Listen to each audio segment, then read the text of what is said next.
Okay, good morning guys. This is my Canon Lake Troll that I have mounted on my Old Town Salty.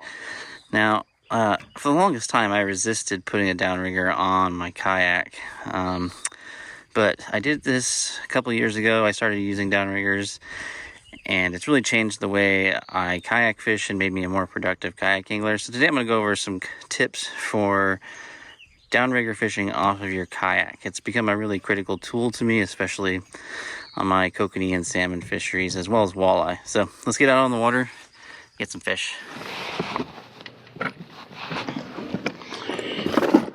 There's fish. God dang it.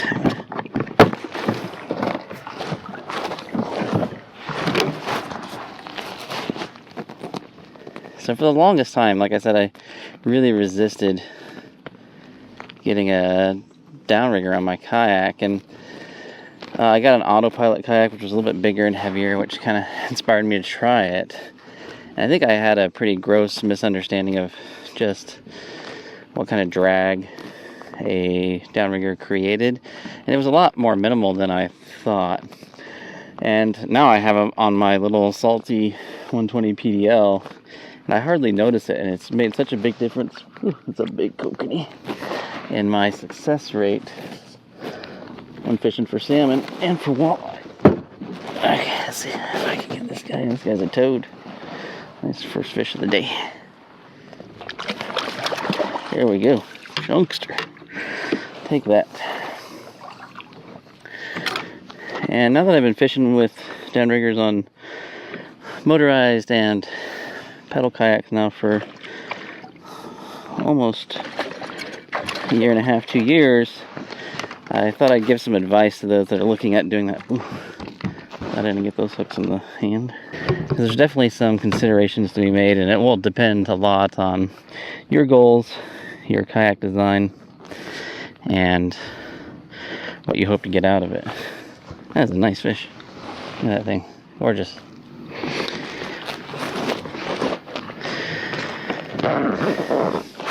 Fish. Got him. So when I moved to the Northwest about 10 years ago and I started getting into kokanee fishing, I actually tried downriggers, and I bought this little Scotty and mini to fit on my kayak, and I immediately started hating it because it was a two-hand operation. They had a separate knob for releasing tension and then another one for a brake, and just trying to manipulate two handles on a downrigger was just really obnoxious to me, and ended up just selling it. But then I found these Canon Lake Trolls here, which have a one-handed operation, so you can release the clutch and apply the brake with just one hand, which is really nice on a kayak, because you really don't want to be reaching both hands across. Let me get this guy in the kayak. He's been pretty mellow the way up, so he's probably gonna go crazy. Ooh, there's one there too. So I really enjoyed having the Canon downriggers. Almost all of those have that single hand operation, which is pretty cool. The one I bought is the Lake Troll and has a 1-to-1 ratio. In hindsight, I think I should have gone with the one of the models with a 1.5 or 2-to-1 ratio, even though they're a little bit larger. Yeah, so you can see with this Canon Lake Troll here, I can just reach back with one hand and bring it up, or I can release the brake and drop line with it too. So it's pretty nice. I can go both ways, but it is 1-foot crank with each turn of the handle, so if you're 60-80 feet down there, it's a bit of work. I'm running a 6-pound ball, which I find meets most of my needs. You can definitely run 4, especially if you're fishing sub 30 feet. But I'm oftentimes going down to 50, 60, 80 feet, and I really need that 6 pounds so to get me down there and not have a lot of blowback. So blowback is what happens with all the drag on the line or cable on your downrigger, and it can push your ball way back behind you. So to deploy, it's fairly simple. I'll do a setback anywhere from 30 to 60 feet.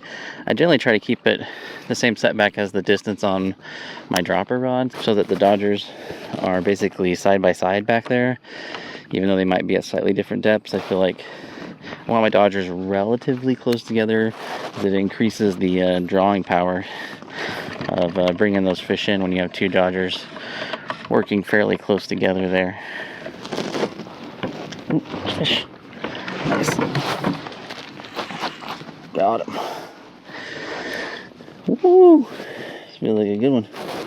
Now, installation location is going to depend entirely on your kayak brand and model and which downrigger you ultimately end up deciding to install.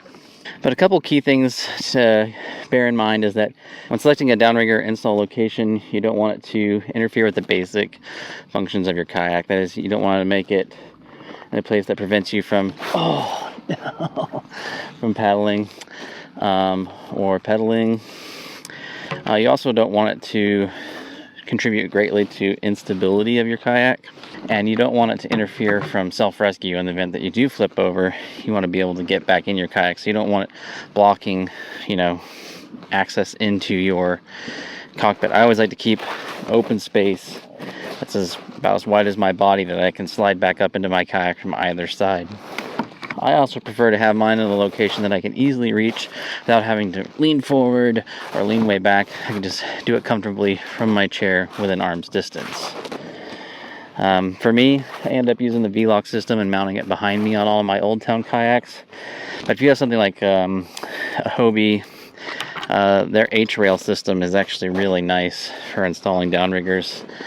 It just makes for a very quick installation, because most downrigger manufacturers make a bar mounting accessory plate, and those H-rails on the Hobies are rated for some pretty significant weight, so they can handle a downrigger. You can put it on gear tracks on normal kayaks. Just make sure you have at least a 2 T-bolt base and only run 4 pounds. Beyond that, I'd be worried about it tearing out the gear track or tearing off the gear track itself and losing the entire setup. If you want to do 6 pounds or heavier like I'm doing today, then yeah, you're going to want to look at something with like a rail mount, or like I did, the V-lock system with a backing plate. I will put a link to a video that goes more into installation with that backing plate. Now, after I do my setback and before I drop it down, I have to clip it into what's called a release. And there's many brands of releases out there. There's Canon, Scotty, Seps, there's just tons. And all of them come in different various sizes with different tensions. I like the Scotty mini clips, although the Seps work pretty good too. All you do is squeeze them, drop your line down into the base of it, and that's it. And you can adjust tension on some of them. Some of them just have one set tension depending on their size. So you need to make sure you get it dialed in correctly for the fishery you're doing. I would use a much larger release if I was doing something with like larger dodgers, larger flashers for salmon, like king salmon or coho salmon. But for these little kokanee, landlocked sockeye, the minis tend to work pretty good. And I let the line come out off my reel as I drop it down. And I just watch the ball drop on my fish finder. When it gets to the depth I want it to, I lock up the brake, put it in here, and then I'll load up the rod. And the reason I load that up is so that when I get a fish on and it releases from the clip, I have not a big belly in the line that's going to give the fish a lot of slack to throw the hook. I'll oftentimes speed up the kayak too to sort of pick up that slack.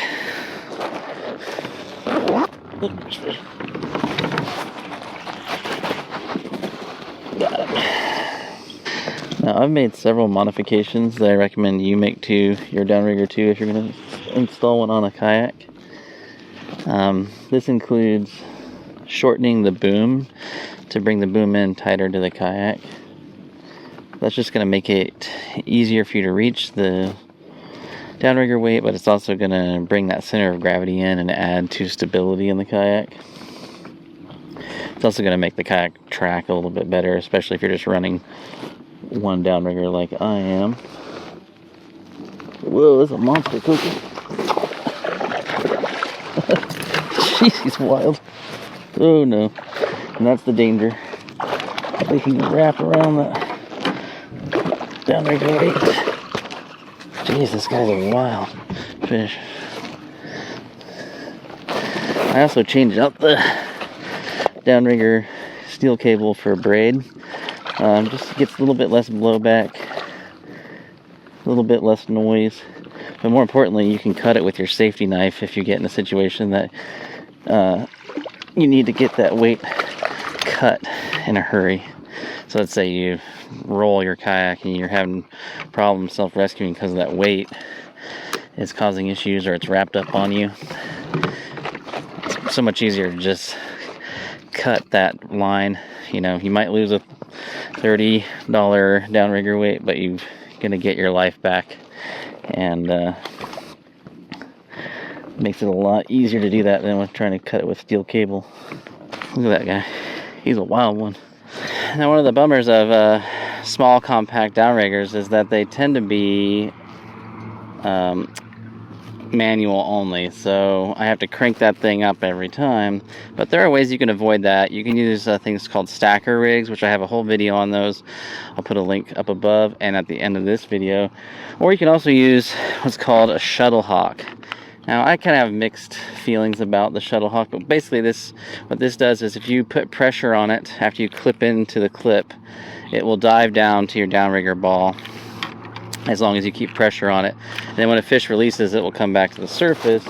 I'll show you how it works. It takes a long time for it to get down there, and it's hard for me to keep the exact right amount of pressure, enough pressure on it to make it dive, but not come off the release. So a lot of times, like half the time, it comes off the release, and this is the reason why. It's that I sometimes feel like it's more of a pain than it is an assistance, but I'll show you how it works so you can get one of your own if you decide that's going to work for you. Come here. So I'll clip into it. I just put a normal downrigger release, and then there's a little groove in this thing that you can put on your cable or braid,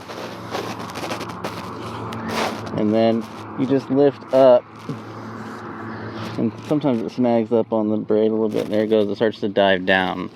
Now, as long as you have upward pressure on it, it will dive down slowly. You'll be able to see it on your fish finder. You can see how it's pulling it down for me. It takes a long time. I feel like I don't actually save any time doing this. But I'm down to 20 feet. My downrigger's at 30. I gotta put a little more pressure on it to get it to dive.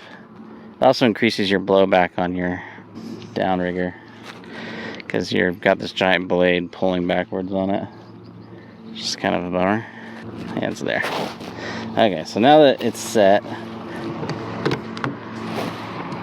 now when I get a fish, it will release the tension that's pushing downward. So basically all the water is pushing that blade down. Once that comes off, it should theoretically float back up the line and be here. The problem is that works really good on steel cable. Not so hot on braid. Sometimes it snags up a little bit.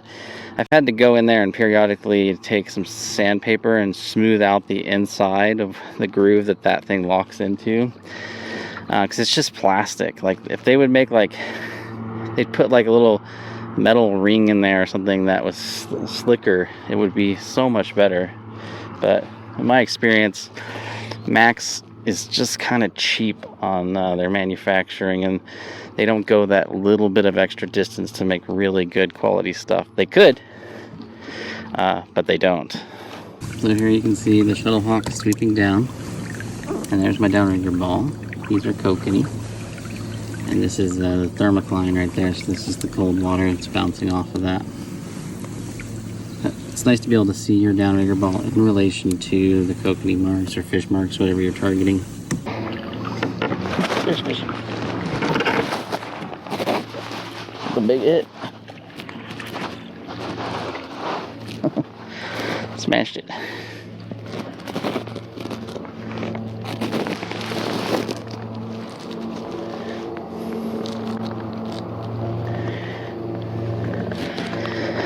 One of the most important things you can learn when using a downrigger is using it in conjunction with your fish finder. So being able to identify the fish you're after, the target fish, the depths they're holding, and then you can use your downrigger to drop down to those depths. Now, if you have a lot of blowback, you're not going to be able to see that downrigger on the fish finder. That's kind of why I like the over-the-rail transducers, because on kayaks, a lot of the universal transducer mounts are more towards the bow, which makes it really hard to see the downrigger ball if there's any kind of blowback. Oh, come here. Oh. Gosh, that's a chunky kokanee. So with the over-the-rail one, I can actually angle it a little bit backwards. I can always see my downrigger ball, which is great. My depth might not be accurate, but at least I can see the depth I'm fishing in relation to the fish I'm targeting. Gosh, this guy is tough. God, man, that thing's a chunk. And you can see the Shuttle Hawk's back at the top here on the line, so I didn't have to bring up my downrigger to get it. So when the Shuttle Hawk works, it's very convenient. I probably should just work on a modification to put some kind of metal ring inside that, partial metal ring inside that gap, so it slides up and down the line a little bit better on braid. So I generally will extend the release clips. When you buy these release clips, they come with really short little leaders. I make mine, 3 feet long because it's easier for me to reach, but also it's easier to detect the bite because there's a little more slack, so there's a little more slap when those fish hit. See, now the stupid Shuttle Hawk doesn't want to go down. There it goes. It's always a pain. I'll speed up a little bit. That usually helps make it dive a little harder. So it's slower, I think. I think I can actually bring up the downrigger ball, clip in, and drop back down faster than with a Shuttle Hawk, but this does save your arms. So if you're getting fatigued in your arms, or you just find that deployment particularly painful, this is a good solution.